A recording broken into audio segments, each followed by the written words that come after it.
Hey y'all, my name's Alex and I want to talk about The Pitt. So, I watched The Pitt season 1, watched it all last weekend to get ready for season 2 that comes out this week, and I want to talk about all the characters and just give my thoughts and opinions on them, right? So, boom. Let's start with Dr. Michael Rabinovich, Dr. Robby. I don't hate him, but I hate the way he handled that situation with that boy who had the list of the girls he wanted to kill. Like, that I don't know why he had the nerve to get mad at Dr. McKay for calling the cops and reporting it. He should have been reported it. Dr. McKay was right. She was not wrong. And yes, he did go on to admit that he was not thinking of the girl's safety in that moment. He was more concerned about the boy. That I don't really care. That could have easily been a very dangerous situation. And then for him to still think that Dr. McKay was wrong after what happened at the Pitt Fest, that shooting, you would think he would have been like, oh shit, this is a wake up call. I need to, even though that boy didn't do it. Like, I don't know. I just didn't like that at all. I will say, I don't understand why everyone is shipping him and that other boy, the one who looked like Eeyore. I'm gonna get to his name in a second. But I don't get why everyone's shipping them together.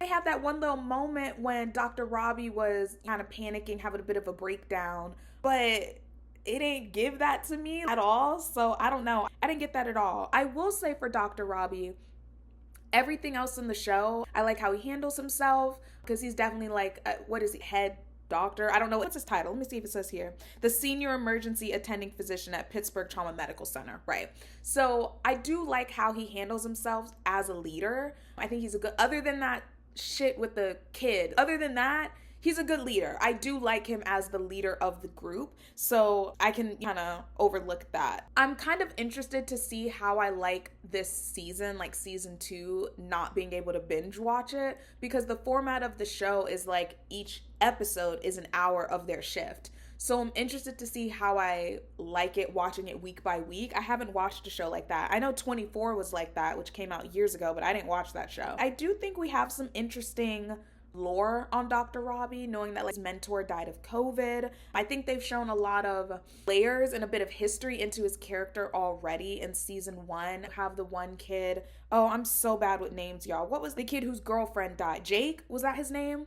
His relationship with Jake's mom, the tension between him and Dr. Collins, the situation with the PR lady who kept bugging him. There's a lot of things going on that he is maintaining and managing, and I thought they did a good job introducing all the chaos he has to deal with in season 1. Yeah, I like him though. I do like him. Okay, next character, Dr. Collins. And you know, I am a bit upset she's not going to be in season 2, and by a bit I mean a lot. I really liked her character. I loved the connection she had with the Black patients who were so excited to have a Black physician. Because one, real as fuck, I know when I go to the doctor, and I'm a frequent flyer in hospitals, I love when I have a Black doctor, especially a Black woman. Yeah. So I thought that was a great way to me, it was a bit of a different way to showcase how much our community appreciates having Black physicians, right? But it showed it in a way that wasn't like violent, if that makes sense. Like, I think she had crazy tension with Dr. Robby, crazy tension. I was so surprised when I turned on the show, and one, the boy who looked like Eeyore, he wasn't even that important. He's like, I don't even think he's an intern. He's like a medical student. And people were shipping Eeyore with Dr. Robby when Dr. Collins was right there. Whole time, for the first few episodes, I thought when we found out Dr. Collins was pregnant, I thought it was Dr. Robby's baby, until she revealed later that she was trying on her own with IVF. But I genuinely thought that was his kid, and she was keeping it a secret because they weren't together anymore, da-da-da-da-da. But I really hate the fact that she's not going to be in the show next season. I don't know what the tea is there. I'm going to have to look into that, because I thought, one, great actress. I think she had a very calming presence as a doctor. I don't watch too many medical shows. Only thing I've watched is Grey's Anatomy, truly. But I feel like I've seen every episode of Grey's Anatomy. So that's like 20 years of medical shows. And a lot of times more advanced doctors be a bit overbearing, a bit aggressive when they're teaching, take that tough love approach. And she didn't do that. I like the way she talked to the other medical student, Victoria. I liked her a lot. I did. Sucks she won't be in season 2. Sucks. They gave her enough of a backstory just in those few episodes she was in. I really liked her. Guess that's a wrap on that. Who's next? Next is Dr. Langdon. I hate to say, I don't really have many thoughts on him. I don't know why, but the reveal that he was doing drugs just genuinely didn't gag me at all. I didn't care. I don't know what it is about his character that's just uninteresting to me. I just don't care what he has going on. I will say I love the way he talks to Mel. I love his and Mel's relationship. I would love to see them become a lot closer. I know he's married, so I don't think it necessarily needs to be in a romantic way. I think even just like solid platonic friendship between those two would be great. Dr. Langdon, he's just uninteresting to me. I feel like I should be interested in the storyline. The fact that he's been stealing drugs the whole time, that is interesting. But I just didn't care. I thought he was incredibly stupid for coming back to the hospital after that situation with him and Dr. Robby. After Dr. Robby confronted him, he should have been gone, tail between his legs, gone. The fact that he came back, I get it, because it's also like he's a doctor and like there's a mass casualty event. So I do get it, but crazy risk for him to do. He's kind of obnoxious. I don't know. I don't really care for him. The only thing I like about him is when he's talking to Mel. I think the reason why I liked the way he spoke to Mel so much was because I liked the way she responded to him. There was a mutual appreciation and respect for each other there, which I wasn't expecting between those two. So I liked it. I did. But that's really all my thoughts about him. I don't care about him that much. I'm sorry. I don't. He's not that interesting. I wish he was, but maybe season 2 he'll be more interesting. Next, Dana. Love her. Love her. I love her down. Love her. She's the charge nurse of the emergency department, of the trauma medical center. This woman don't mess around. I love her. The way she handles those patients, the way she just knows everything that's going on, she very much has a similar energy to Dr. Bailey. You know what I mean? Very much the place does not function without her. And they know it. That's why when she got punched in the face, everyone was like, who's gonna cover for her? And no one wanted the job because they all knew she runs shit. She handles shit. She gets shit done. I love Dana. Love her. When she got punched in the face, first of all, I knew that man was going to do something. I knew he was up to no good. 1, because they kept showing him. 2, he's big as shit. And 3, I just didn't trust the fact that he was so angry. I don't believe he was brought in an ambulance. So I'm like, if you know you hate this emergency room and you're not life or death, I don't even remember what his emergency was, but he didn't seem to be life or death. Why would you go to that emergency room? I don't know. Go to urgent care. I don't know, but I don't remember what was going on with him though either. So maybe when I rewatch it. What else? Oh, I also love the way that Dana, she takes care of everyone that's like working. But what I like about her is that even though she's taking care of everyone, she's not too nosy. You know what I mean? She's very much like, you need support? I'm here for you. If not, I'm hands off. But she's also a quick one to check you because she did check Dr. Robby a few times. And I like the way she went about the whole Langdon situation because when he came up to her, she was like, oh, Dr. Robby told me I don't want to know, so I didn't ask. I know that's right. That's a queen who minds her business. I love Dana. I was so upset when she got punched in the face. Ugh. Love her though. Love her. Such a good character. Who's next? Samira Mohan. Mohan? How'd they say her name? I don't remember how they said her name in the show. But her. Now, in the beginning, she was pissing me off a little bit. In the beginning, she was giving me Izzy Stevens vibes, which y'all are going to have to forgive me for the constant Grey's Anatomy comparisons, but Grey's Anatomy is the only other medical show I've watched. She was kind of giving me Izzy Stevens vibes a bit, not personality-wise, just kind of how she deals with her patients. A bit too involved, which I don't think is necessarily a bad thing, but as Dr. Robby and a few other characters pointed out, they're concerned about patient satisfaction, but also they're trying to keep these beds clear, right? So the fact that she was constantly just taking forever to handle something was a bit much. But what did sell me on her was how she handled the woman who had sickle cell. She called out the situation, she corrected those EMTs, and she told the lady, she was like, listen, a lot of the doctors here are not familiar with how to treat sickle cell. I am, and I'm working to improve it, but let's make sure you're good. I love the way she took care of the patient and her partner. I do like her character, just that kind of slow behavior. It was a bit irritating, a little bit, but it proved to work. You know what I mean? And during the mass casualty event, Miss Girl was on it. So she can get it done when it needs to be done. And I think that's what Dr. Robby's frustration was with her, was that he knew she could do it. He knew she had the capability of pushing these people out a bit sooner and still doing a good job. She just wasn't. So I understood the frustration, but at the same time, her attention to detail is what makes her a great doctor. And to have that attention to detail, you need the time to do it, right? She's a good character that highlights the problem in the medical system in this country, that some hospitals are so eager to just put the patients out, get them diagnosed and discharged, that they overlook things, right? Because she was able to diagnose a few things. And even Dr. Collins was like, don't worry about Dr. Robby. I'll back you up if it comes down to it. Treat the patient how you want to treat them. She grew on me a lot. I really like her character. And I'm very interested to see what happens with her next season, because I feel like this mass casualty event got her thinking a bit quicker. So I wonder if that's going to change how she interacts with patients in the future. Oh, also, when she clocked Santos and she was like, you're very defensive. This is a place to learn. You leave your baggage at the door. Yeah, because I'm not a fan of Santos. And I love the way Samira handled that conversation. Pretty much just told her directly, this is not personal, but the way you are going about this is unprofessional and you lack bedside manner. Get her again for me, actually. Who's next? Let's go to Santos. I'm not a fan of her. Santos, I'm not a fan. I feel like Santos is going to be one of those characters. Now, granted, I don't know what's going to happen with her in season 2. I may end up loving her in season 2. But season 1, she is not likable. And I feel that's intentional. I don't think she's trying to be likable in season 1, right? Her goal is to just be a doctor, do as many procedures as possible, do the cool procedures, and not really care what she has to do to get the procedures, right? But she is unlikable and she's an asshole. I have never been a fan of characters. I don't even like people in real life who are like this, who are overly familiar and overstep boundaries with people they don't really know. Like her constantly throwing in Eeyore's face that he killed a patient. In the way she would talk to Victoria, it was unlikable. And I've already read a few articles where people are like, not liking Santos is misogynistic.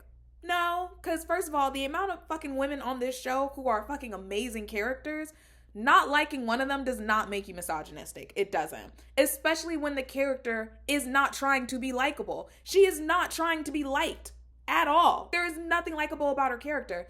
And she did reveal a little bit about how some of the trauma she went through growing up. I think she said her father died when she was young. I don't know. That show was a blur. I binged it all.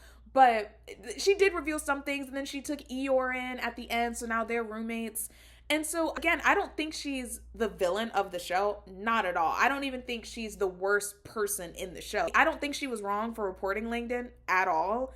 I just don't think she's likable. Now, season 2, she may be a lot more likable, right? But I do not like those people, fictional or real life, who just are a bit too familiar too early on. Girl, I don't know you. Why are you trying to use a nickname, trying to kiki and make all these little jokes and stuff? I don't know you like that, boo.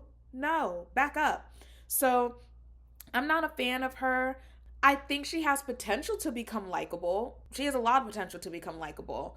But I think there's a lack of professionalism and the lack of bedside manner with her patients. I'm not a fan. Maybe season 2, I'll like her. Again, I don't think she's like some evil witch or anything like that. I just don't like her. I just think she's really fucking rude and obnoxious. And she also can't take criticism. People like that who have all this shit to talk but can't handle criticism irk me.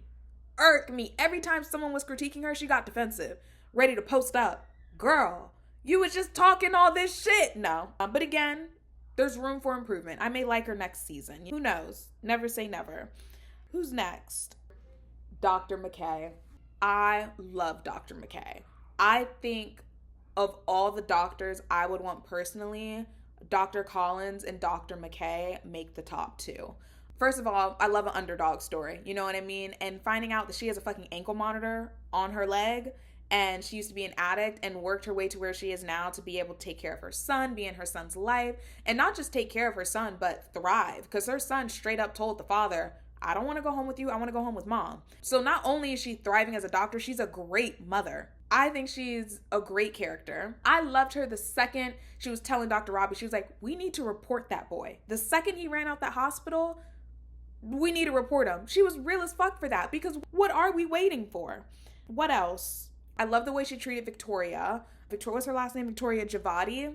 I love the way she treated her, because she could tell that working under her mom, kind of putting a chip on her shoulder, but she didn't judge her for it. And I also think she recognized, hey, Victoria's a lot younger than the average person in her class. I'm a lot older than the average person in her class. I also have a lot more baggage than the average person in my class. There's something we can bond on here. She also called Victoria out for being fucking judgmental, because she was.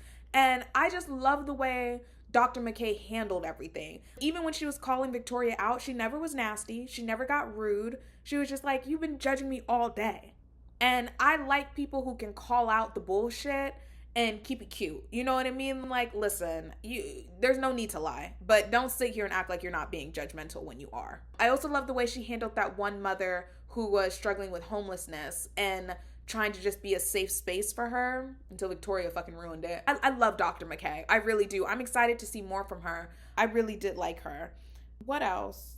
Oh, when the cops came in and tried to arrest her, I think the show has done a good job of highlighting so many problems within our country in just quick little moments, because the cops, seeing that this is a doctor working, knowing that this is the same hospital where all of the Pitt Fest shooting victims are coming, y'all want to arrest her? No, y'all, she's exactly where she said she would be. I'm happy that the cop that there was another cop there to be like, she could handle it in the morning. She's fine. It's ridiculous that a cop even had to vouch for her. You know what I mean? She's exactly where she said she would be. The ankle monitor was disturbing her place of work. She was trying to save lives. Like, that whole thing was just ridiculous. But I'm happy she was able to handle that. I think that's it I have on Dr. McKay. But I really do like her. Who else? Oh, Mel. My girl, Mel. I love her. I think Mel's actually like one of my favorite characters. I loved the moment of Mel recognizing that one of the patients is neurodivergent and changing her approach completely to how she took care of that patient, turning the lights off, closing the door. It was night and day compared to how Dr. Langdon treated that patient. He was loud, he was abrasive. There was just no care and consideration. And I don't even think Dr. Langdon did it intentionally, but it's a level of being in your own bubble. And because Mel is neurodivergent herself, she was able to recognize some of the things that patient was going through. She was able to recognize, hey, the lights are probably too much for him. Hey, all the noise going on in this ER, a bit much for him. The way he needs to describe his pain is going to be different than how others describe their pain. Like, I just loved it. She is such a good doctor. Love her. I just love everything about her. When Mel had that patient whose mother injured herself and then her daughter, who was the caretaker, disappeared for a few hours, my heart was literally breaking for her, because she felt so guilty that she possibly led this woman to abandon her elderly schizophrenic mother in the hospital. You could tell she related to it because she still is the full-time caretaker of her sister, and she knows exactly what that caretaker burnout feels like. And she was just trying to give advice and all these things and how to help support the patient's daughter can help support her mother. So I just love the way, I'm so happy the lady didn't end up abandoning her mother either. She just fell asleep in her car. I thought it was great. I love the way it went down. I love Mel. I think that's why I like her relationship with Dr. Langdon the most, because while she is hyper aware of how things impact others, like, she is incredibly kind and just really in tune with how everything else going around can impact patients. During the Pitt Fest shooting, she was so aware of that mother who, even though she was moving her fingers fine, arm was fine, all intents and purposes, she was taken care of. She could tell that something was off beyond just the physical, right? And she put that woman in a quiet area, found her daughter, things like that. And I think Dr. Langdon doesn't have that level of care or awareness. And I think that's why I like it, because they're kind of opposite in that matter. So what I'm hoping we get to see between the two of them is that they become besties and he learns from her how to be a better doctor, if that makes sense. I know has less experience than him, if I recall correctly, but I think she could teach him a few things. He's not so much of an asshole that he feels he can't learn anything new. You know what I mean? Because he even acknowledged the fact that she was able to take care of that patient in a way that he couldn't. Love her. My neurodivergent queen. Who else? Who's next? Oh my gosh, Eeyore.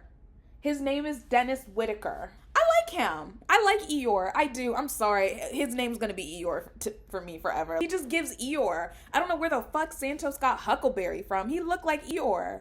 Tell me he don't look like Eeyore. Well, he's smiling in that picture. That must be the only time he smiled in the whole episode or the whole season. He gives Eeyore vibes. I like him though. Man, he went through hell those first few episodes. He was getting all types of bodily fluids on him. Piss, blood, vomit. It was bad. He could not catch a break. But one of the things I liked though was when they were dealing with that meth addict who peed on him, when he went back to deal with him again, he didn't show, granted, he was a little frustrated, but that frustration went away really quickly once he got talking to the guy and realized, let me get rid of my internalized bias on drug addicts for a second and realize that this is a guy who can't afford his medication because he's homeless, right? He doesn't have insurance and all that. And then he's like, oh, let me set you up with a social worker so they can do X, Y, and Z. So definitely, he's very early on into his career. I think he's a medical student. Is that correct? He's fourth year medical student during his ER rotation. And he comes from a small town in Nebraska. He's the youngest with 4 other siblings. I think he's going to be really interesting. I don't even want to say his relationship with Dr. Robby because it was 2 scenes? But I would say the person he probably bonded with most is Dr. Robby and Victoria, simply because they're both medical students. But I do like his character. I think even though he went through so much in that season, like he lost a patient that he bonded with as well. He had all that stuff thrown on him in the first few episodes by different patients, thrown up on, peed on, all this type of shit. But he still didn't let it get to him, even with all the frustration of having to change out of his scrubs. And he never once gave up. I gotta love him for that. He kind of gives George O'Malley vibes, but likable. Like if George O'Malley wasn't a loser. You know what I mean? If George O'Malley wasn't a piece of shit. If George O'Malley wasn't a misogynistic asshole, right?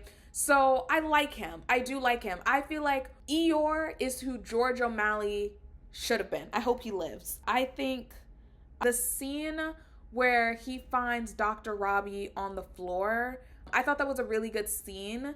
Mainly because it's always awkward when the subordinate sees your boss needing support in that way. And I think he went about it in a perfect way. He was very much like, listen, I get it, but we need you out there. You need to get your shit together. Like, he wasn't that rude, obviously, but I don't know. I like the way he handled the situation. I think he's sensitive. He's a bit on the quiet side, but he's still really resilient. You know what I mean? So I'm interested to see what happens next, especially knowing that him and Santos are roommates. I'm hoping because this is a very different setup from Grey's Anatomy. Grey's Anatomy, we would get context of how these characters act outside of work, right? I don't expect that we're going to be getting too much of that in season 2 because the whole show is focused on their shift in the ER, right? 15-hour shift. So I'm hoping, though, that knowing that Santos and him are roommates, we get a little bit of context into how she acts as a roommate, because most likely they're going to end up becoming good friends. I would like to think so. So I am interested to see how their relationship ends up, and also the fact that he was living in the hospital. Again, the show highlights another issue with our country. People can't afford to live anywhere. They can't afford to live where they work, which is insane. I like him though. I like him a lot. Victoria Javadi, love her. I think she is just the cutest thing on this show. I love her. I love her. And low-key, I'm rooting for her and Mateo. I'm sorry, Mateo's fine. She deserves a fine man. And he seemed like a good man. But I love her. I think the way she was just stumbling around, trying to flirt, didn't really know. The fact that she even had the balls to ask that man out, knowing how awkward she is, I just love her. I love the way she stood up to her mom when her mom was trying to correct something when they were dealing with the Pitt shooting victims. Her mom was trying to say something. She was like, "Mom, read the fucking room." I was like, I know that's right. Because why are you up her ass right now when she's trying to help a patient? We're not getting into technicals. We're trying to make sure the person lives. I loved her a lot. I think one thing, though, that they've done a good job is showing how sheltered she is, right? And with her mom and her dad working at the hospital, we've only seen her mom so far, but with her mom and her dad working at the hospital, I think that sheltered lifestyle she's had, it's going to be hard to break away from, right? She's incredibly young, incredibly privileged, incredibly smart, and she's sheltered. So I'm interested to see how she develops in this next season. I hope her and Mateo actually hit it off, have a little moment. I don't know how old Mateo is, though. I don't know how old he is. I don't know if it's going to end up he looks at her like a little sister type thing, or if there's actually going to be something there, because she's only 20, right? So I wouldn't be surprised if it ends up like a friendly brother sister type vibe, because I just don't know how old he is. But if he's 23, 24, why not? He's fine. She deserves a cute man. I like her a lot. I do really like her. And I'm interested to really see how she continues to deal with her mom and her dad working at the same hospital as her. That has to be added pressure, and we've already seen a little bit of it. And she definitely has something to prove with the fact that her mom works there. So her mom and her dad, both her parents work there. So I'm really interested to see how that develops in season 2. But I think she's very capable. I think how sheltered she is, though, is going to be a hindrance in how she treats patients, which we've already seen with how she dealt with that one patient that Dr. McKay was dealing with, the mother who was struggling with homelessness. She didn't even realize she was embarrassing that woman. She didn't realize that was the wrong approach because she's sheltered. I am interested to see how she ends up in season 2, but I really like her. I like her a lot. Those are my thoughts on the main cast members of The Pitt. I am so excited for season 2. If you have any other characters in the show you'd like me to give my opinions on, let me know.